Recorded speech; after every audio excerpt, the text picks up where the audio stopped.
Hi guys, hi ladies and gentlemen, my name is Iskender and Iskender Sharshev, and this is my Iskender's global view. Here we looking through the Central Asian eyes to the world's change, to the global processes, global events, and what happening in the world. So you can find the view from another side of the earth.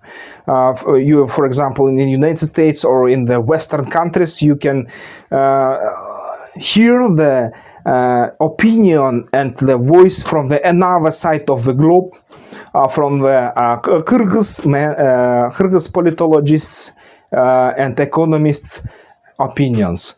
So by the topic of my video today, I will look through the last the tests of nuclear weapon from Russia.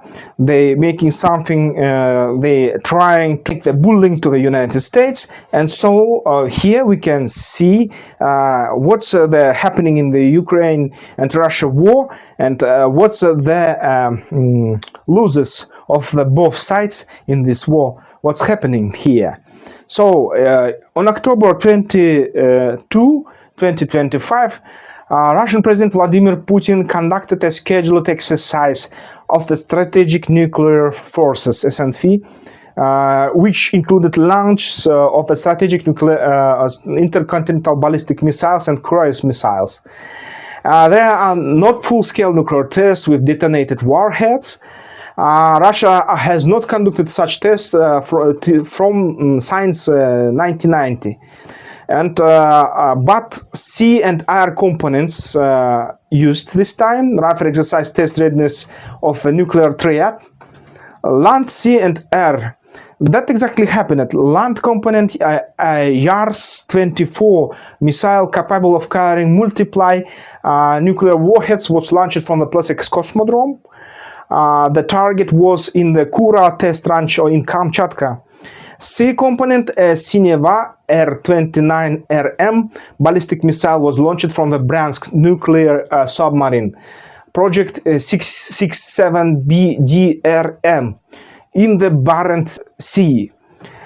Air component, Tu-95MS bomber air-launched cruise missile, K-102.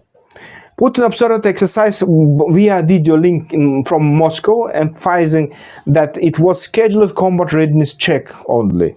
Context: the exercise took place against a backdrop of worsening tensions with the West, with Putin's Trump summit was cancelled the day before, and the US company imposed sanctions against Russian oil companies. Early on October 2-3, 2025, at the Valdai Forum, Putin stated that Russia was aware that some countries, without specifying which ones, were preparing for nuclear tests and was prepared to retaliate in kind of they took place.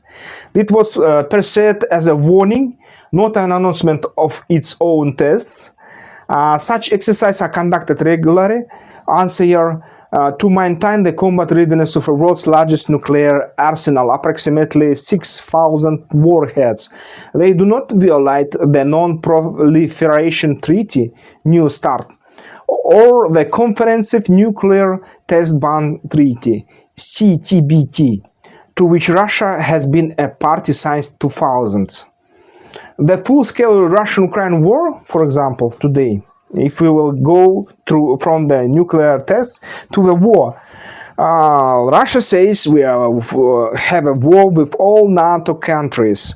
Russia says that the global Western countries, global Western, want to destroy Russia and China, and global South needs to be united. But we can compare, is Russia really prolongation of Soviet Union? Let's compare what's happening in the Second World War. In Russia, it called Great Patriotic War, and with war in Ukraine. Russia says that in Ukraine, for example, for our channels, TV channels, and internet space, they translating the message that Russia today taking the hit from the 16 NATO countries. Let's see what's happening with Russian-Ukrainian war. The full-scale Russian-Ukrainian war was already lasted more than 1,330 days, whereas the phase of World War II, known as the Great Patriotic War in Russia, lasted 1,418 days. However, there is also alternative view of accepted victory. For example, in the Czech Republic, the beginning of World War II is considered to be October 1, 1938, the occupation of the Sudetenland, which increases the duration of 2,527 days. If we also take into account the phase 0, we can include the Anschluss of Austria in March 1938, and even the remilitarization of the Rhineland in 1936. In turn, the war in Ukraine can be viewed not only as the phase of a full-scale invasion since February 24, 2022, but also as the hybrid phase starting in February 2014, which in total already increases its duration 11 years. As of today, the losses of Russian occupation forces, ROF, in Ukraine amount to more than 1,127,000 killed and wounded, or an average of 450 people per day. Ukraine military loses. Official President Vladimir Zelensky said approximately 45,100 killed. There were also reports of approximately 319 cases of medical assistance to be wounded and lost. This is not the number of unique individuals. This includes minor and repeat wounds. It needs to be taken into consideration. The Kyiv Independent says, the analytics estimates like the 60,000 on 100,000 killed and around 40,000 casualties killed plus wounded, 340,000 common losers in Ukraine. If we can take the civilian casualties, according to the UNHRMMU, confirmed deaths exceed 13,100. SMA 31 2025. The real figure is likely higher. In September 2025, 214 deaths and nearly 1,000 wounded were recorded. Losses in the Red Army, for example, in Soviet Union, during the Great Patriotic War, totaled 27 million people, or on average of 19,000 per day. If we will take the tanks, by the same principle, tell us calculate tank losses for example, Ukrainian war and USSR against Germany war. For the ROF, Russian army, they currently amount to 11,259, or an average of 8-9 tanks per day. While the RKK is a Soviet Red Army, they were 83,500 or 60 tanks per day. In fact, the Red Army count or main battle tank losses also included self-propelled artillery such as the Su-76, Su-85, Isu-152. This somewhat complicates a detailed comparison. And in AVV, it's armored combat vehicles, the Russian occupation forces have so far lost than the 23,350 armored fighting vehicles. on an average 17 or 20 per day. During the Great Patriotic War, this type of equipment was not so widespread, and therefore the RKKA or Red Army, Soviet Army losses exceed 13,000 AVFs or 9 units per day. If we will take the towed artillery, the Russian army have so far lost more than 33,680 tube artillery systems, on average of 25 per day. During the Great Patriotic War, the Red Army lost about 90,000 tube artillery systems and more than 30,000 mortars, or on average 90 units per day. If we will take MLRS, ROF loses in the category of multiply rocket launch rocket systems. MLRS totaled 1,520 units, or on average per day, one per day. During the Great Patriotic War, the Red Army lost more than 1,800, or like that's average one per day, something like this. Motor vehicles, as today the aggressor state army has lost more than 350 motor vehicles, on an average 48 or 50 per day. During the Great Patriotic War, the Red Army lost about 409,000 motor vehicles, or an average of 290 per day. Interplotations of war.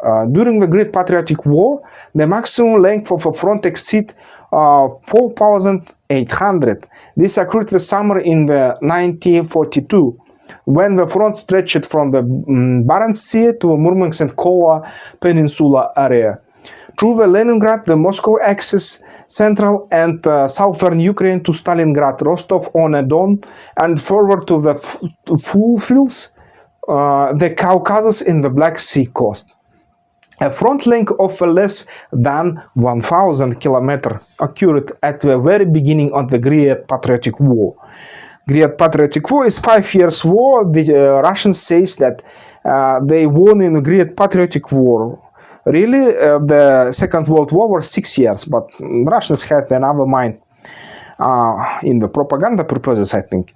So, in the summer of 1941, when Germans forces had only just invaded and front had not yet fully unfolded, as well as April-May 1945. In the final phase of the war, then the main forces were concentrated toward Berlin. On average, the length of the front during the Great Patriotic War was 3,500 kilometers. In turn, the length of the front in Ukraine, 1,200 kilometers, which is on average 3 times shorter, but the details are in the areas. Over 1,330 days of war, the Russian army captured, or ROF, 71,108 square kilometers. During the Great Patriotic War, the USSR first lost more than 1,700,000 kilometers, square kilometers, and then liberated the same territories for all total 3,400,000 square kilometers. And then liberated was the same territories for a total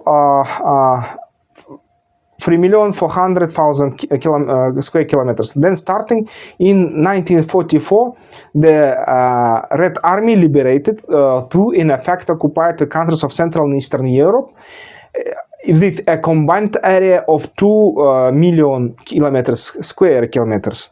Thus, the territorial losses and acquisitions of the USSR during the Great Patriotic War totaled more than the 400,000 kilometers in effect.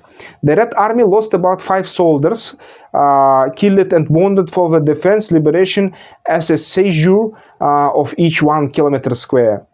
In temporal proportion, the loss, liberation, and seizure territories exceeded 3,500 square kilometers per day. In turn, the Russia forces have lost more than 1,127,000 killed and wounded, while seizing 71,108 square kilometers. That is 16 bodies per 1 kilometers. Imagine that. And the rate of territorial seizure is 53 kilometers per day. In other words, over almost the same period of time, although losing 23 times fewer personnel per 1 kilometer square of territory seized, Russia is losing 3 times more personnel per kilometer at the same time, and the process of a territorial seizure is more than 70 times slower, and the territories seized are 76 times smaller. Conclusions: comparing in the war in Ukraine with the Great Patriotic War is valid not only in terms of the time span, but also in the interpolation of losses, the efficiency of military operations, and overall effectiveness. Thanks to such comparison, we can see in figures that the Russian occupation forces in Ukraine over almost the same period, shorter only a couple of months, as the Great Patriotic War, have suffered many times greater losses and achieved effectiveness that is lower by order of magnitude. So, it's not a final of the war, but for current time it's this. And the main source there I took these figures is the warpoint.observatory.com. So, how you think? What is your opinion of this? Have you another information sources here?